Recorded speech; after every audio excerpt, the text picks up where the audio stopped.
The day my own father had security escort me out of the family business was the day I realized blood doesn't always mean loyalty. I stood in the parking lot holding a cardboard box with a framed photo, a coffee mug, and my grandfather's old measuring tape. Inside the building, people I'd worked beside for years avoided looking through the windows. It was easier to pretend they hadn't just watched the owner's son get thrown out like a criminal. My name is Ryan Carter, and this happened in Charlotte, North Carolina. My grandfather founded Carter Woodworks nearly 50 years ago in a tiny garage. By the time I was born, it had grown into one of the state's most respected custom furniture companies. Every table, cabinet, and rocking chair carried our family name, and I wore that name with pride. Some of my earliest memories were of walking beside my grandfather through the workshop. He'd hand me a pencil and tell me to mark measurements while he smiled at my crooked lines. Wood remembers every mistake, he'd always say. So do people. Treat both with respect. When he passed away, I was 16. At his funeral, my father wrapped an arm around my shoulders. One day, he whispered, this place will be yours to protect. I believed every word.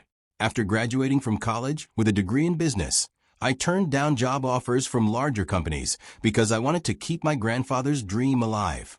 I wasn't chasing money. I was chasing purpose. The first year wasn't easy. Carter Woodworks had loyal customers, but it was falling behind. Competitors were selling online while we still relied on handwritten orders and outdated marketing. I spent nights building a new website, creating digital catalogs, and learning social media advertising. At first, everyone laughed, especially my Uncle Dennis. You think posting pictures online is going to sell dining tables, he joked during one meeting. My older cousins, Mark and Tyler, laughed right along with him. But 6 months later, online orders started pouring in. Within 2 years, sales had increased by nearly 30%. Customers from neighboring states were calling because they'd found us online. I thought my family would finally see me as an equal. Instead, they became quieter, especially whenever Dad praised my ideas. I didn't realize then that success can make insecure people feel threatened. One Friday afternoon, I overheard Mark talking to Tyler outside the loading dock. Dad better not hand this company to Ryan. He won't, Tyler replied confidently. He's just waiting until the old man retires. I walked away before they noticed me. I should have paid more attention. 3 weeks later, I received an email inviting me to a leadership meeting. I thought we were discussing expansion plans. Instead, my future ended. Everyone was already seated when I walked into the conference room. Dad sat at the head of the table. Uncle Dennis sat beside him. So did our attorney. That immediately felt wrong. Dad wouldn't meet my eyes. Ryan, he began softly, please sit. I stayed standing. What's going on? The attorney slid a folder across the table. Inside was a restructuring proposal. According to the document, my management position no longer existed. I frowned. This has to be a mistake. It isn't, Uncle Dennis answered. We've decided you're too young to help lead this company. I actually laughed. You can't be serious. Mark leaned back in his chair. You've got good ideas, Ryan, but ideas don't make leaders. I looked at my father. Say something. He sighed heavily. They're right. Those 2 words shattered something inside me. I've given everything to this company. We know. I turned down better jobs. We know. I doubled our online sales. We know. Then why? Dad rubbed his forehead. Because experience matters. I stared at him in disbelief. You promised Grandpa's business would be mine one day. I said if you earned it. I did earn it. Nobody answered. Then the attorney spoke. Your employment ends today. The conference room door opened. 2 security guards stepped inside. Security. For me. I looked at my father one last time, waiting for him to stop this. He didn't. As I carried my belongings through the workshop, dozens of employees watched silently. Mr. Jenkins, a carpenter who had worked with my grandfather for 30 years, quietly shook his head. I'm sorry, son, he whispered. Outside, I sat in my truck for nearly an hour before I could even start the engine. That night, I called my mother. She cried. I argued with your father, she admitted. He wouldn't listen. Why? I don't know anymore. The following weeks became a nightmare. My cousins spread rumors that I'd been fired for reckless spending. Some suppliers refused to work with me. Friends I'd grown up with avoided asking what had happened.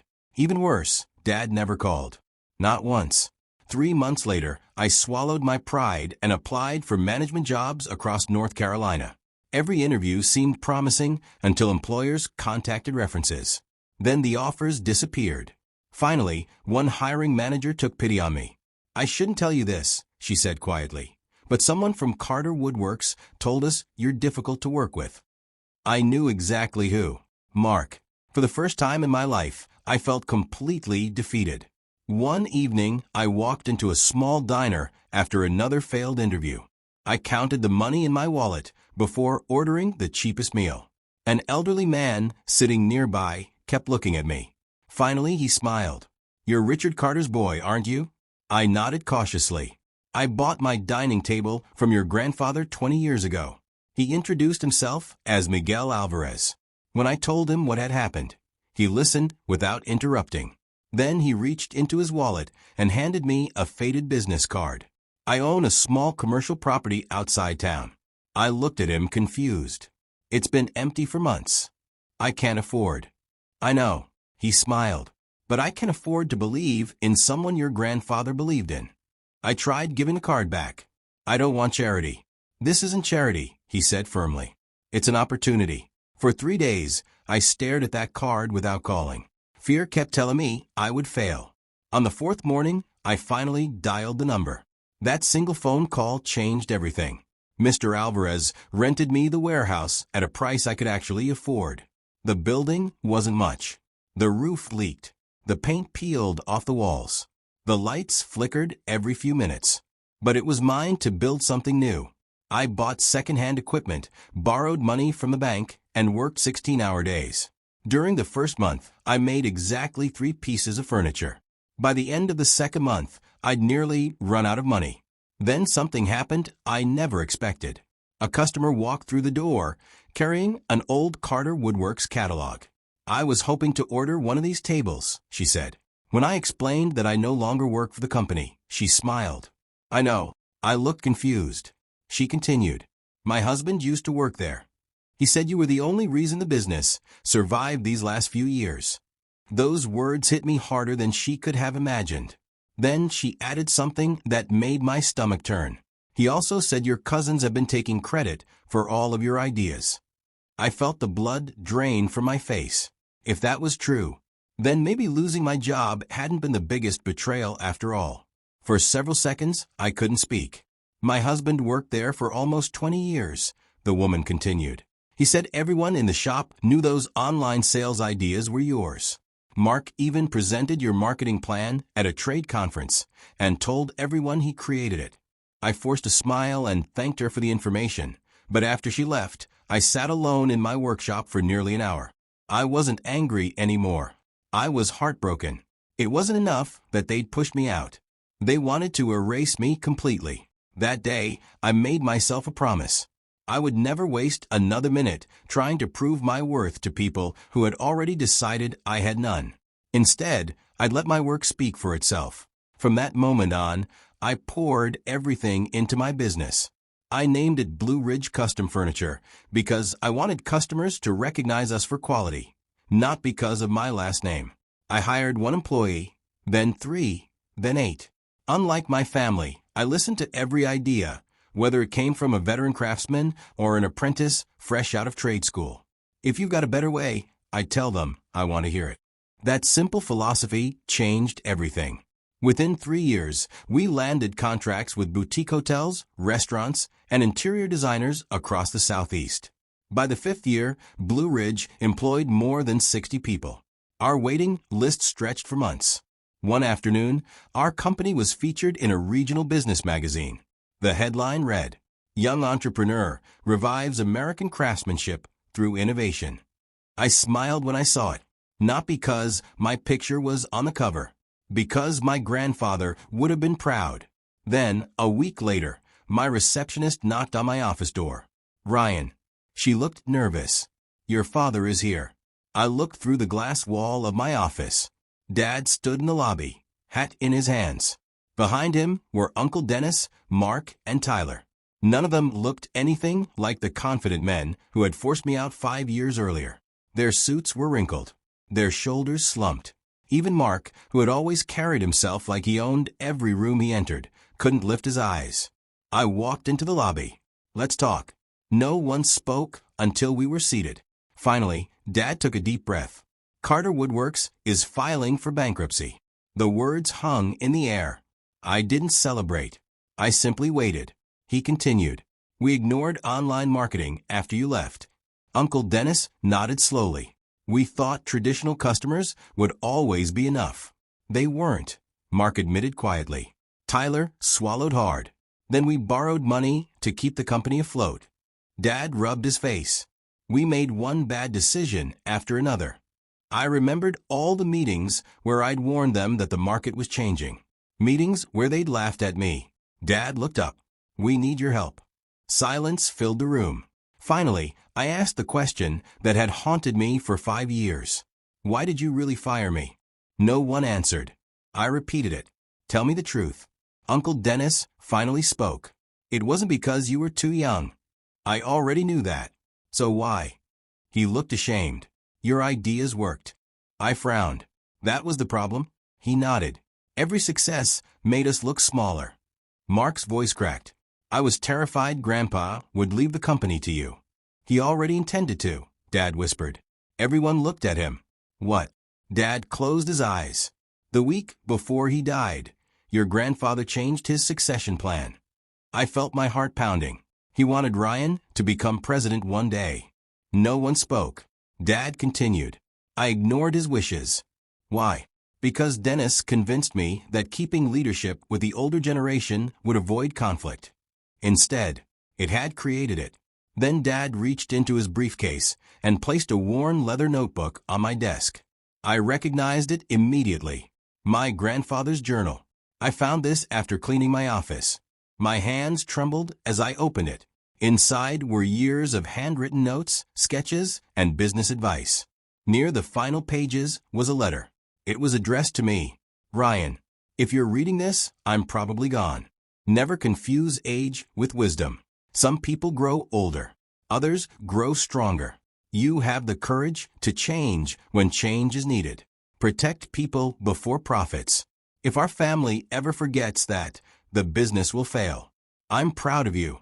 Love, Grandpa."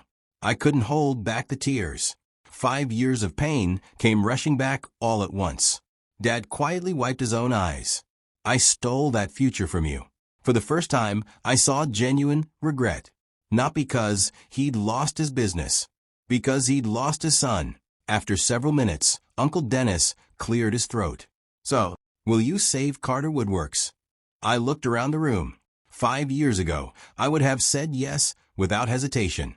Now, I had 60 families depending on me. I couldn't risk everything to rescue people who had refused to listen. "I won't take over your company." Their faces fell. "But I will make an offer." They leaned forward. "I'll purchase the factory, equipment, and remaining assets through the bankruptcy process." Mark frowned. "You mean the employees keep their jobs?" Dad nodded slowly. "And us."